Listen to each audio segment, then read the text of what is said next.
नमस्ते। हमारे साप्ताहिक कार्यक्रम अशोक वानखेड़े साहब के साथ बातचीत में आपका स्वागत है। बहुत सी घटनाएं हो रही हैं और घटनाएं ऐसी भी जिसमें भारत एज अ राष्ट्र पे इफेक्ट पड़ रहा है, घटनाएं ऐसी जिसमें राज्यों में के पॉलिटिक्स पे फर्क पड़ रहा है, घटनाएं ऐसी जिसमें हमारे आपके रोजमर्रा की जिंदगी पे फर्क पड़ रहा है। अशोक भाई, सबसे पहले ये जो बिल्किस बानो वाला मामला था, हम सब लोग काफी हताश थे सुप्रीम कोर्ट से, क्योंकि टिप्पणी करता कुछ करता नहीं। लेकिन मैं अपनी ईमानदारी से बोलूं, हालांकि वो जस्टिस नागरत्ना जी का ही मुख्य भूमिका है, लेकिन कम से कम एक मरहम तो लगा।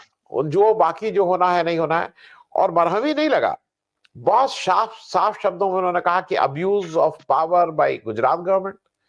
सुप्रीम कोर्ट के जो दो जज विक्रमनाथ जी हैं, ये विक्रमनाथ जी वही जज हैं जिनकी पत्नी संगीता श्रीवास्तव जी को इलाहाबाद में वीसी हैं, और उनको सुबह अजान जब होती है तो उनको नींद नहीं आती है। वीसी बनने से पहले नींद आती थी, वीसी बनने के बाद उनको नींद नहीं आती है अजान होने से। ये वही लोग हैं और ये गुजरात से आए हैं। उन्होंने ही वो फैसला, जो गलत फैसला था सुप्रीम कोर्ट की तरफ से भी, वो दिया। मैं पहले बिल्किस बानो पे आपसे एक वो कर लूं, क्योंकि इस लड़ाई को बड़ी शिद्दत से सुभाषिनी अली जी ने, रूपरेखा वर्मा जी ने, बहुआ मैत्रा जी ने, वो जो लाल महिला है उन्होंने, इन लोगों ने बहुत शिद्दत से लड़ा। देखिए आनंद जी, मेरा ये कहना है कि स्त्री पुरुष में कोई जाति धर्म नहीं आना चाहिए।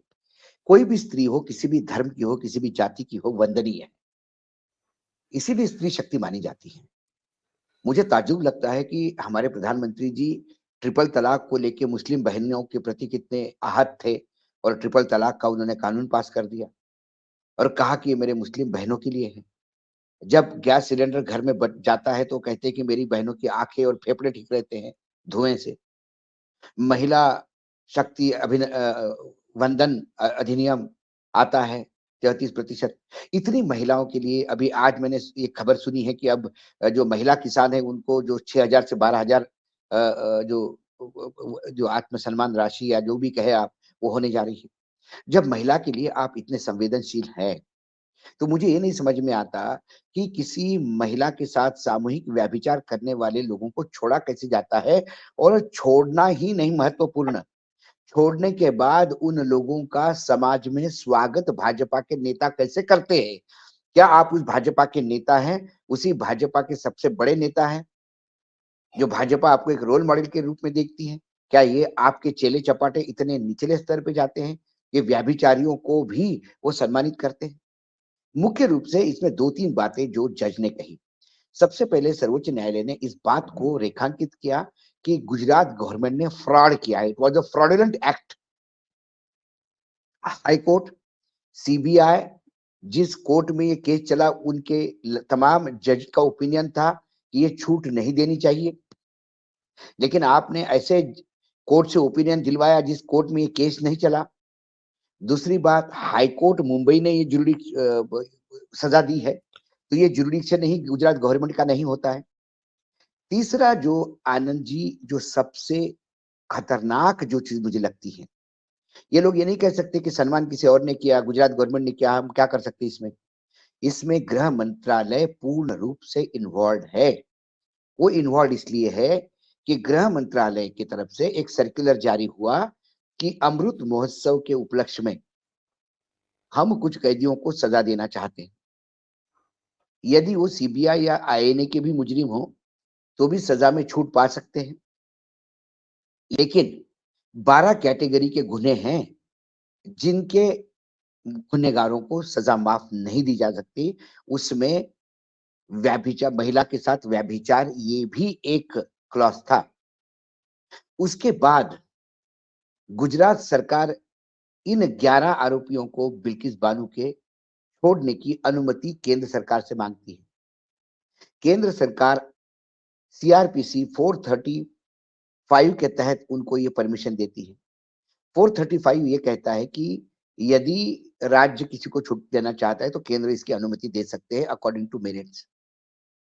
अब सवाल ये है कि जब आप खुद सर्कुलर जनरेट करके बताते हैं कि स्त्रियों के साथ व्यभिचार और सामूहिक व्यभिचार और स्त्रियों के साथ या बच्चों के साथ सेक्सुअल व्यभिचार करने वालों को ये सजा माफ नहीं की जा सकती है, ये खुद का सर्कुलर आपने वायलेट किया, क्योंकि ये गुजरात का चुनाव का समय था। इन हिंदू तथाकथित, मेरा एक पहले दिन से कहना है, जब से मैंने पत्रकारिता शुरू की, कोई व्यभिचारी किसी धर्म का नहीं होता, कोई व्यभिचारी की जात नहीं होती। वो अमानवीय कृत्य करने वाला एक राक्षस है जो इस समाज में उसको जगह नहीं है, चाहे किसी भी धर्म का हो। लेकिन संयोग मतलब ये दुर्भाग्य है कि जिसके ऊपर अत्याचार हुआ वो मुस्लिम थी और जिसने किया ये हिंदू थे। तो इनको जेल से छुड़वाकर महिमा मंडित करवाना क्या हिंदू मुसलमान करने का खेल था? क्योंकि गुजरात में चुनाव थे। क्या सरकार चुनाव जीतने के लिए कोई भी राजनीतिक दल इतने निम्न स्तर पे उतर सकता है? और कितना घिनौना था। जो लोग इसको भूल चुके होंगे उनको मैं बता दूं कि एक गांव है, उस गांव में हमला हुआ, ये तथाकथित आतंकी घुस गए, ये जो तब एक मुस्लिम परिवार के घर में, वो बेचारे भाग के पूरा परिवार खेत में गया।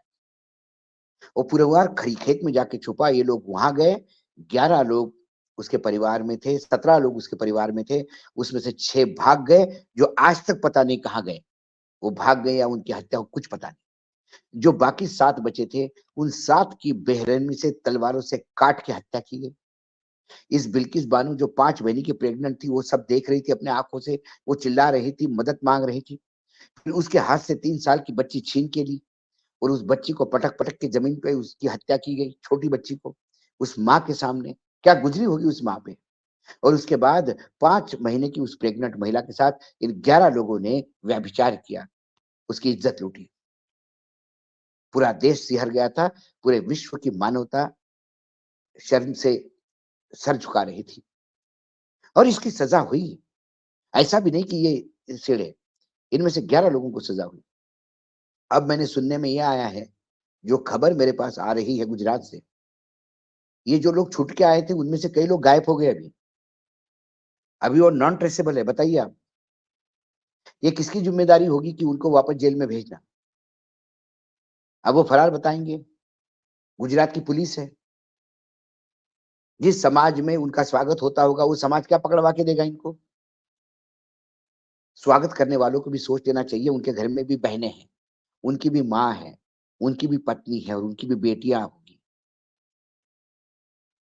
कभी भी स्त्री या पुरुष किसी धर्म या जाति के अनुसार उसके साथ व्यवहार नहीं होता है।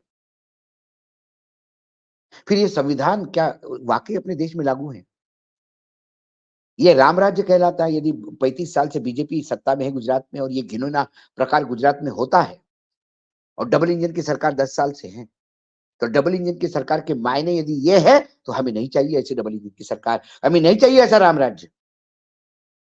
यदि उस राम राज्य में ये होता हो तो ये तो राम राज्य बोल के मेरे राम का अपमान करते हैं। उसके बाद न्यायपालिका ने जो दिया है व्यवस्था, अब उनमें से कुछ लोग महाराष्ट्र जाएंगे, महाराष्ट्र सरकार से बोलेंगे हमको सजा माफ करो। लेकिन उसमें निर्णय में ये भी कहा है ये गुनाह किया इसलिए सजा मिली है उनको और ये सजा भोगनी होगी।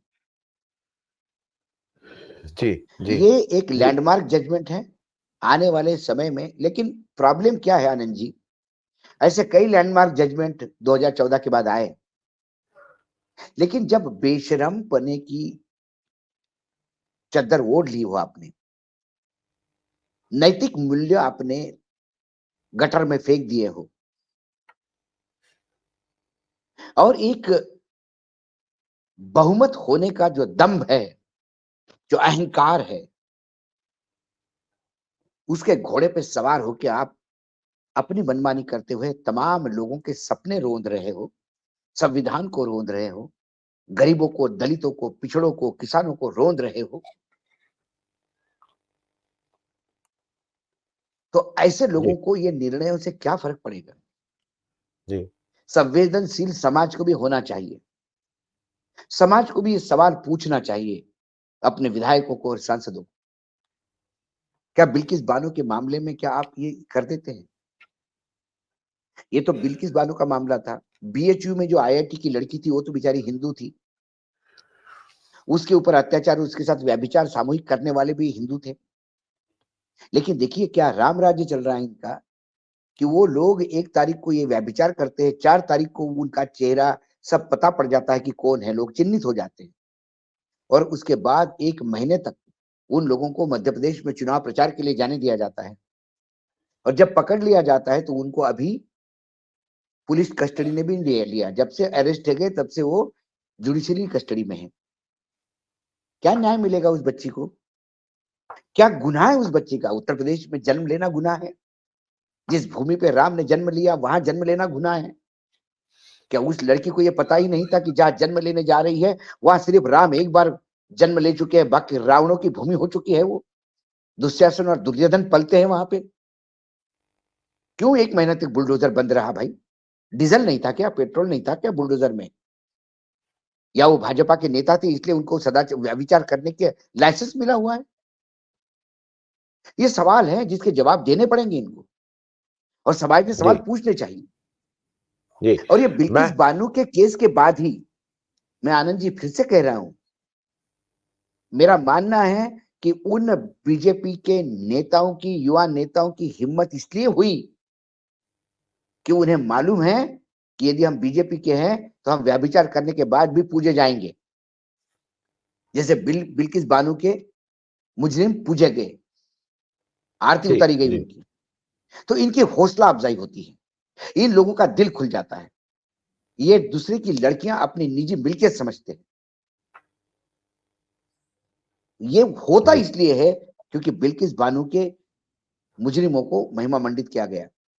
तो यदि स्त्रियों के साथ व्यभिचार करना महिमा मंडन है और ये यूएसपी है बीजेपी की और बीजेपी के नेताओं की, तो बट नेचुरल है बीजेपी का जो युवा फोर्स है वो तो उसको रोल मॉडल मानेगा।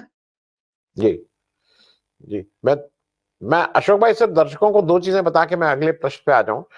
एक तो ये कि मुझे समझ नहीं आता सुप्रीम कोर्ट के वो काबिल जज जिनको जुरिस्डिक्शन का भी आइडिया नहीं था। इस देश का दुर्भाग्य होगा कि वो फिर चीफ जस्टिस की लाइन में लगे हुए हैं। वो चीफ जस्टिस ऑफ इंडिया बनेंगे हमारे एक जज साहब जिन्होंने पुराना गलत जजमेंट दिया था जहां पे ट्रायल और वो जो हुआ है वो मतलब उन्होंने गुजरात का जुरिस्डिक्शन माना था और महाराष्ट्र के जुरिस्डिक्शन को नकारा था। दूसरा मैं एक और आपकी आपके और दर्शकों की नॉलेज के लिए बता दूं, बीजेपी का एक और चरित्र है। अगर मुसलमानों को आपने कुछ किया है तब तो आपका पास में डिस्टिंक्शन है, लेकिन अगर आपने किसी की भी हत्या की वो बेसिक क्वालिफिकेशन है। उत्तर प्रदेश में सुबोध कुमार सिंह जिनकी दिसंबर 2018 में भीड़ ने घेर के हत्या कर दी थी, उस व्यक्ति के जो हत्यारे जो आरोपी है मुकदमा चल रहा है उनको भाजपा ने बुलंदशहर में जोन अध्यक्ष बनाया है, अपना ऑफिशियली बनाया है। ये सब मैं नॉलेज के लिए कह रहा हूं। मैं अब अगली बात पे आ जा रहा हूं। ये जरा मुझे बताइए जो मालदीव्स में हो रहा है, ये हम एक अच्छा खासा राज्य जो अपने साथ था 88 में राजीव गांधी ने जब उसने मदद मांगी तो वहां भेज के उसको बचाया, उसके सारे लोग अपने साथ हुआ करते थे। आपने किस उसमें आके उसको ढकेल के आप उसको चाइना की गोदी में करीब करीब बिठा दिए हैं, क्योंकि वहां का जो प्रेसिडेंट जो ट्रेडिशनली चुनाव जीतने के बाद इंडिया आया करते थे, पहली बार वहां के प्रेसिडेंट साहब इस समय चीन में बैठे हुए हैं। मैं जरा इस पे मालदीव जो भी था उन्होंने कहा नहीं कहा, मैं उस डिटेल में नहीं जा रहा हूं। ये ढकेल ढकेल के एक एक अपने पड़ोसी देशों को हम दूसरे चाइना में क्यों भेज रहे हैं? मैं आपको बता दूं कि हमारे मीडिया को एक रिस्पॉन्सिबल रोल अदा करना होगा। मात्र कनाडा में जाके घुस के मारेंगे, अब कनाडा के अंदर आर्मी भेजेंगे, ये बोलकर इतनी किरकिरी कर गई कि ऑस्ट्रेलिया, अमेरिका इन सब ने भारत को कान खींचे। अमेरिका में जो ये प्रयास हुआ उसके बाद अमेरिकन सरकार ने जो लताड़ा भारत को, इससे हमारे अंतरराष्ट्रीय रिलेशन खराब होते हैं। मालदीव एक स्ट्रेटेजिकल हमारा पार्टनर, ये पड़ोसी है, जहां चाइना की दखल बढ़ने से हमारे लिए बहुत तकलीफ हो सकती है। नेपाल में चाइना की दखल है, भूटान में बहुत सारा भूभाग चाइना हड़प रहा है, लंका में चाइना की दखल है। मालदीव्स में चाइना जाके बैठ जाएगा तो चाइना को हम कितने फ्रंट पे लड़ेंगे? चाइना को हम बॉर्डर से लड़ेंगे या जिस दिन कुछ अनहोनी होगी और हम उस बॉर्डर पे चाइना के साथ दो दो हाथ कर रहे होंगे तो नीचे लंका से भी मार होगी, उधर मालदीव से भी मार होगी, नेपाल का बॉर्डर तक हमें तकलीफ देगा। ऐसे में हमारे पास कौन है? बांग्लादेश हमसे दुखी है, पाकिस्तान हमारा ट्रेडिशनल दुश्मन है, वो दुखी है। अटल जी ने कहा था कि आदमी जीवन में पड़ोसी जो है ये विरासत में मिलते हैं, इसमें हम बदलाव नहीं कर सकते। दोस्त हम नए बना सकते हैं, लेकिन पड़ोसी हमारे साथ आते हैं। तो मालदीव्स के साथ, मालदीव्स ने जो टिप्पणी की अपने जगह पे है, तुरंत एक सोशल मीडिया में मालदीव्स में नहीं, क्या फर्क पड़ता है मालदीव्स को? 17 लाख टूरिस्ट है, उसमें से 2 लाख भारत से जाते हैं, 2 लाख नहीं गए, तो वो उन्होंने आज चाइना को अपील की कि आप टूरिस्ट भेजें। कल उन्होंने चाइना के लिए रियायत देने लगी तो सारा चाइना के पास कमी थोड़ी है। आज मकाऊ आइलैंड का जो पूरा कैसीनो चलता है वो चाइनीज प्लेयर से चलता है, और अब जो रुपए का टर्नओवर है वहां पे, तो कल यदि सारा 2 लाख का रिप्लेसमेंट करना चाइना के लिए 2 मिनट का काम है, लेकिन एक आइलैंड आपके हाथ से जाता है। टिप्पणी कोई भी करता है, किसी पे भी करता है। हमारे देश में भी ऐसे लोग हैं कि जो टिप्पणी करते हैं। अभी बताइए, मुख्यमंत्री शिवराज सिंह चौहान को हट के 2 दिन नहीं हुए, और एक मंत्री ने शिवराज सिंह को ही बता दिया कि वो किसी काम के नहीं थे, कोई काम नहीं करते थे, वो सिर्फ बोलते थे। कैबिनेट मंत्री ने, बीजेपी की, फिर जाके उसको माफी माना। तो ये बोलना, ये कहना, मुझे नहीं लगता कि उनके 2 मंत्रियों ने कुछ कहने से अपने देश के प्रधानमंत्री की कोई इज्जत की कमी होगी। कोई कमी नहीं होगी। मेरे देश के प्रधानमंत्री का ये लोग अमेरिका के प्रेसिडेंट को गाली देते हैं, उससे अमेरिका के प्रेसिडेंट की बेइज्जती होती है क्या? ये तो सूरज के ऊपर थूकने लायक जैसी चीज है। आए दिन पाकिस्तानी पत्रकार प्रधानमंत्री नरेंद्र मोदी जी को भला बुरा कहते हैं, तो उससे कोई फर्क पड़ता है क्या? वो हमारे देश के प्रधानमंत्री है, हमारे, बिल्कुल मैं इसका निषेध करता हूं कि जो उनके मंत्रियों ने कहा, लेकिन ये डिप्लोमेटिक चीजें हैं, इसको डिप्लोमेटिकली सॉल्व कर लेना चाहिए। लक्षद्वीप का हम रिप्लेसमेंट करेंगे। आप मुझे बताइए, जिस लक्षद्वीप में 601 दिन में लोग जाते हैं, लक्षद्वीप का भी सीजन होता है टूरिज्म का, ये 2 लाख लोग मालदीव की जगह लक्षद्वीप कैसे जाएंगे? इंफ्रास्ट्रक्चर भी है क्या? 300 का परमिट मिलता है, 600 का, क्योंकि कैपेसिटी ही उतनी है जो जाए वहां पे लक्षद्वीप में। लेकिन बिना सोचे समझे मीडिया कूद पड़ता है, महिमा मंडन करता है कि एक नरेंद्र मोदी जी के एक टूर ने लक्षद्वीप को उठा दिया, और बताइए मालदीव डूब गया। कहाँ डूब गया मालदीव? मालदीव गले में कैंसर बन गया यदि वो कल चाइना को अपना पूरा बेस बनाने के लिए दे देता है। तो ऐसी कई चीजें हैं, हमें बार बार इस बात को ध्यान रखना होगा। अशोक भाई, मालदीव के साथ साथ जो आपने एक बात शिवराज सिंह जी की कही, तो मैं उसमें एक चीज और समझना चाह रहा हूं। इंडिया गठबंधन की रोज बात मीडिया करता है कि वो टूटने वाला है, जाने वाला है, आपस में झगड़ा होने वाला है, लेकिन पिछले 6-7-8 महीने में 28 में से कोई टूटा नहीं। रोज सीट की बात हो रही है, अपने हिसाब से चल रहा है। लेकिन एनडीए में मैं देख रहा हूं कि रोज को, अब वो शिवराज सिंह चौहान जिस तरह के बयान दे रहे हैं कि गधे के सिर से सींग चला जाता है, और वो अपने इनडायरेक्टली वो अपना कष्ट बता रहे हैं, और कुछ लोगों का कहना है वो थ्रेट भी कर रहे हैं। दूसरा, महाराष्ट्र में जिस तरह से दोनों शिंदे गुट और अजीत पवार ने अपनी अपनी ताल ठोक दी है कि मुझे इतनी सीटें चाहिए ही चाहिए। पहले टेकन फॉर ग्रांटेड था ना कि बीजेपी अपना लड़ेगी, इन लोग को 2-4 सीट दे देगी। एनडीए के लिए मुश्किलें होती जा रही हैं। बिहार में उनके 4-4, 5-5, जीतन राम मांझी, रामविलास पासवान का पूरा कुनबा, चाचा अलग, भंजा अलग, उपेंद्र कुशवाहा, अब मुकेश साहनी का आ गया कि हम तो जेडीयू के, मतलब हम जाएंगे इंडिया के साथ। इनकी परेशानियां बहुत है। मैं 2 स्पेसिफिक, शिवराज सिंह चौहान और महाराष्ट्र, इन 2 पे जरा आपसे समझ लो।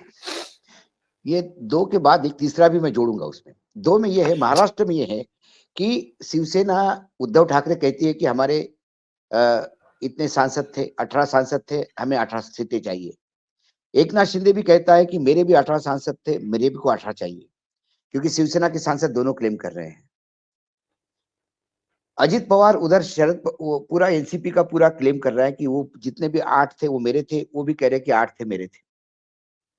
सवाल है बीजेपी को इतनी सीटें छोड़ना मुश्किल लग रहा है, क्योंकि बीजेपी जानती है कि ये सीटें जीत के नहीं ला पाएंगे, तो हारने के लिए सीटें दे क्यों? बीजेपी खुद अपनी सिंगल डिजिट पे आने के कागार पे है, वो अपना ये वजूद बचाना चाहते हैं।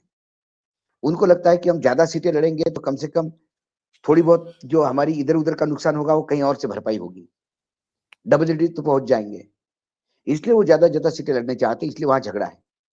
शिवराज सिंह चौहान नाराज है, बहुत सारे लोग नाराज है शिवराज के साथ, जो कैबिनेट से बाहर गए हैं, बड़े बड़े दिग्गज है जो घूम रहे हैं, वो लोकसभा में यदि करवट बदल दे तो, या वो उनके कार्यकर्ता यदि घर बैठ गए तो। वसुंधरा जी, प्रधानमंत्री जी ने जिन विधायकों को मिले जयपुर के और सबसे बात हुई, उसमें वसुंधरा जी ने गई नहीं उस मीटिंग में। वसुंधरा जी ने आंख थोड़ी टेढ़ी कर दी, आप एक बाई इलेक्शन हार गए। जिस दिया महारानी को आप, दिया जी को आप आगे ला रहे थे, उनने जहां जहां मीटिंगें ली वहां वहां बूथ पे हार गए। मुख्यमंत्री ने जिस जहां मीटिंग ली बाई इलेक्शन में, वहां वहां बूथ पे आप हार गए। तो क्षेत्रीय क्षेत्र क्या होता है ये आपको येदियुरप्पा ने दिखाया, लेकिन आपको समझ में नहीं आया। फिर आप वसुंधरा के साथ उलझन में हो। राजस्थान में 25 की 25 सीटें बीजेपी को है वर्तमान में। मध्य प्रदेश में 29 में से 28 सीटें उनके पास है, बढ़िया। अब उस 28 से 25 भी हो गई तो लॉस बीजेपी का है।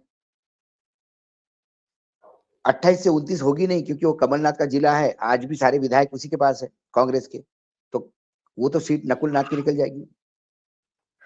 राजस्थान में 25 सीटें, 25 के 25 बीजेपी के साथ है। यदि उसमें से 5 छिटक गई तो बीजेपी का लॉस है।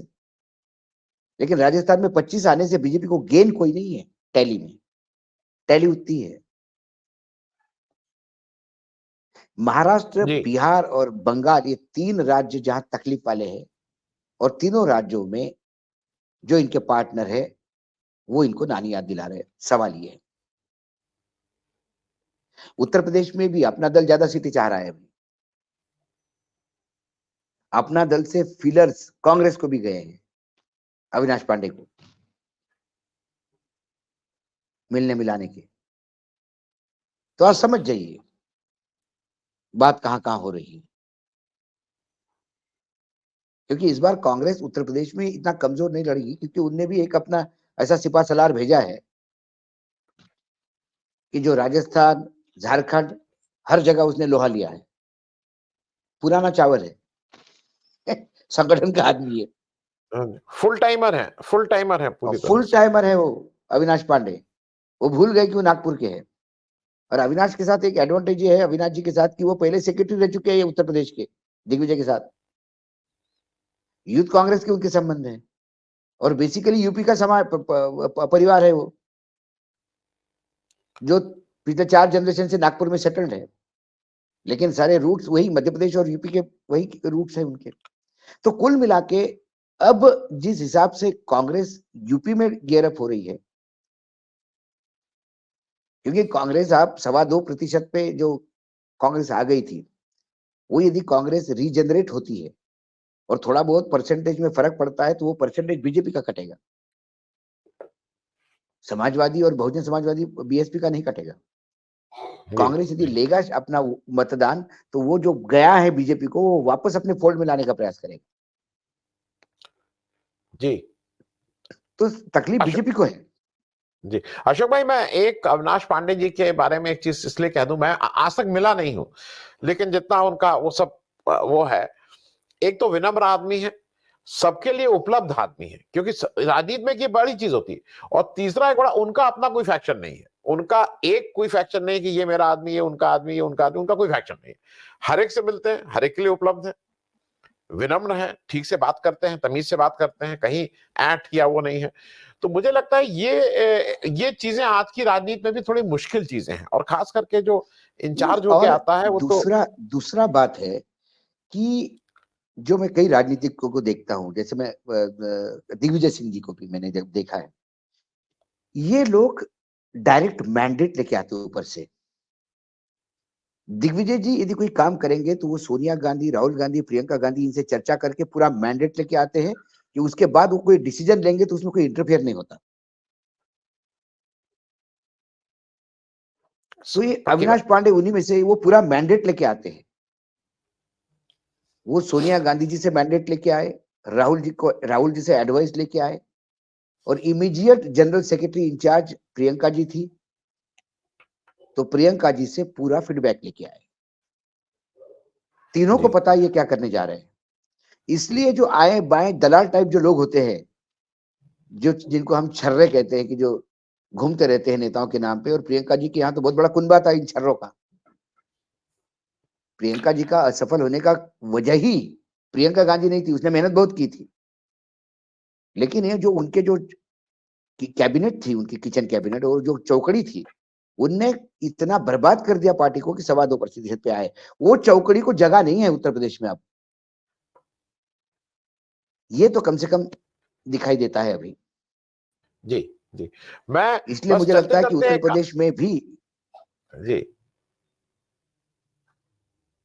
हाँ, बोलिए। जी जी।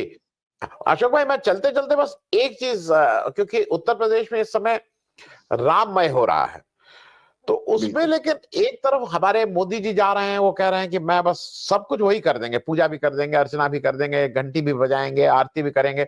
आप कई कई मंदिरों में मैंने देखा कि एक हाथ से वो 4-5 चीजें एक साथ, तो शायद मोदी जी भी सब खुद खुद करेंगे, किसी दूसरे को तो आने नहीं देंगे। लेकिन जो शंकराचार्य लोग हैं वो इससे दुखी कह लीजिए, नाराज कह लीजिए, या उनका इससे कोई मतलब नहीं है, नहीं उन्होंने आनंद साफ जी, साफ कहा है। जी मेरी शंकराचार्य जी से बात भी हुई। मेरी ज्योतिपीठ के शंकराचार्य जी से बात हुई, 1-to-1 बात हुई। उनका ये कहना कि मंदिर के खिलाफ कोई नहीं है। प्रधानमंत्री नरेंद्र मोदी जी प्राण प्रतिष्ठा के लिए आए, कोई प्रॉब्लम नहीं, कोई भी कर सकता, उसमें कोई प्रॉब्लम नहीं है। उन्होंने कहा कि हम शंकराचार्य हैं, हम हिंदू समाज के जो आदि शंकराचार्य ने स्थापित 4 पीठ थे, श्रृंगेरी, द्वारका, पुरी और उत्तराखंड में ज्योतिपीठ। उन्होंने कहा कि हमें बद्रीनाथ का, उन्होंने कहा कि हमें प्रॉब्लम ये है कि जो भी काम हो धर्म संगत हो, धर्म के अनुसार हो, शास्त्रोक्त पद्धति से हो, क्योंकि धर्म की व्याख्या हम करते हैं और सालों से करते आ रहे हैं, और ये सबको पता है कि शंकराचार्य धर्म के मामले में अंतिम सत्य माना जाता है। तो उन्होंने कहा चारों शंकराचार्य इस कहने इसके ये है कि किसी भी मंदिर का जब तक पूर्ण निर्माण नहीं होता, उसमें प्राण प्रतिष्ठा शास्त्रोक्त पद्धति से नहीं की जा सकती। उन्होंने कहा कलश पूजन भी होता है, ध्वज पूजन भी होता है, जब कलश ही नहीं रहेगा तो कहां से करेंगे? इतनी जल्दी क्या है? उन्होंने कहा कि हम ये नहीं है राम प्रतिष्ठा, मोदी जी आ रहे, मोदी जी आए, कोई भी आए, उनसे कोई फर्क नहीं पड़ता, हमें राजनीति से कोई लेना देना नहीं। उन्होंने कहा कि आप रुक जाते, मंदिर पूरा करते, रामनवमी के दिन करते, राम का जन्म जिस दिन हुआ राम जी का उस दिन करते। ये इतनी जल्दी आप क्यों कर रहे हो? वो अशास्त्रीय पद्धति से है, धार्मिक नहीं है, अधर्मी है।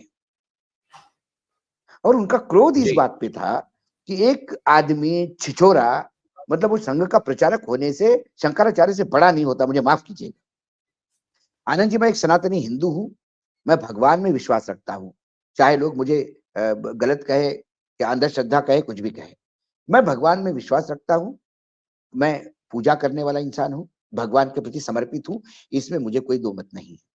लेकिन मेरा हिंदुत्व किसी और धर्म को गाली देने का अधिकार मुझे नहीं देता। मेरा जी हिंदुत्व शास्त्रीय पद्धति से, जिनको हम शंकराचार्य मानते हैं, उसके सामने नतमस्तक होता हूं।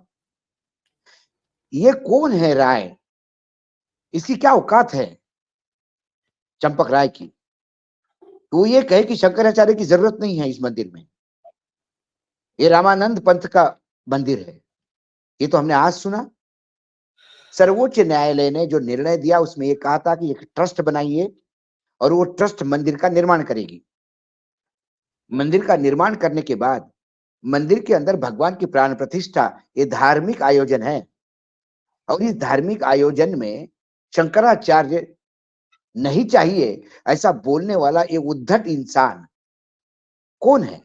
उसके लिए नरेंद्र मोदी जी विष्णु का अवतार हो सकते हैं। तो भैया अपने घर में एक मूर्ति रख मोदी जी की और रोज पूजा कर, दूध दही का अभिषेक कर, उनका जन्मदिन मना। किसने रोका तुम्हें? लेकिन शंकराचार्य की जरूरत नहीं है कहते। ये रामानंद पंथ का यदि मंदिर है, मान ली बात, तो रामानंद पंथ को हैंडओवर कर दो, ट्रस्ट साइट को हो जाए। अब तो रामानंद पंथ करेगा। जब से मूर्तियां बनी वो निर्मोही अखाड़े का अधिकार है वहां पूजा करने का, तो निर्मोही अखाड़े को पूजा करने दीजिए। देखिए आनंद जी, कुछ परंपराएं होती है धर्म में। मैं महाकाल का पुजारी हूं, मतलब महाकाल का भक्त हूं। उज्जैन के महाकाल में जो भस्मारती के लिए जो भस्म छिड़कता है, वो एक विशिष्ट अखाड़े का अधिकार है। उस अखाड़े का एक साधु सालों से ये छिड़क रहा था, वो वृद्धावस्था आ गया। जब अति वृद्ध हो गया तो अखाड़े ने उसे वापस बुला के एक नया युवा को भेजा। तब उज्जैन के मंदिर के प्रशासन ने ये तो नहीं बोला कि हम एक आदमी नियुक्त करते वही करेगा, क्योंकि भस्म छिड़कने का अधिकार एक अखाड़े का है। तो उसी अखाड़े ने एक अपना साधु भेजा जो वर्तमान में ये काम कर रहा है। तो ऐसे परंपरा में हमारा देश चलता है, मंदिरें चलते हैं। तो ये निर्मोही अखाड़े का अधिकार पूजा का है, तो उनको करने दीजिए पूजा। वो पुजारी नियुक्त करेंगे, पुजारी आप नियुक्त करेंगे, सारी दुकानें आप ही संभालेंगे। आपके लिए तो राम, ये चंपत राय के लिए तो राम दुकान है। ये सबसे हिंदुओं का बड़ा दुश्मन यदि कोई है तो ये चंपत राय है। इसके लिए धंधा है राम मंदिर।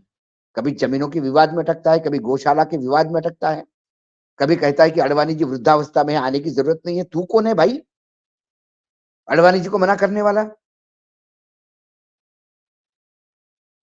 अजीब आदमी है ये। अब ये कहता है शंकराचार्य की जरूरत नहीं है। शंकराचार्य में आदि शंकराचार्य के भी बड़े हो गए हैं। ये पॉलिटिकल इंटरफेरेंस इस इवेंट को ग्रहण लगा रहा है जी, इसीलिए ये सवाल उठ रहे हैं। इसीलिए शंकराचार्य के ऑब्जेक्शन को सही मानता हूं मैं। चलिए अशोक भाई, इस पे क्योंकि ये एक ऐसा इशू है जिसपे अभी तो और कुछ होना है। बिल्कुल इस समय तो मतलब भाजपा का एक एक व्यक्ति जा जाके मालूम नहीं क्या क्या कर रहा है। अगले हफ्ते इस पे और चर्चा करेंगे। बहुत बहुत धन्यवाद। Thank you so much Ashok भाई। धन्यवाद।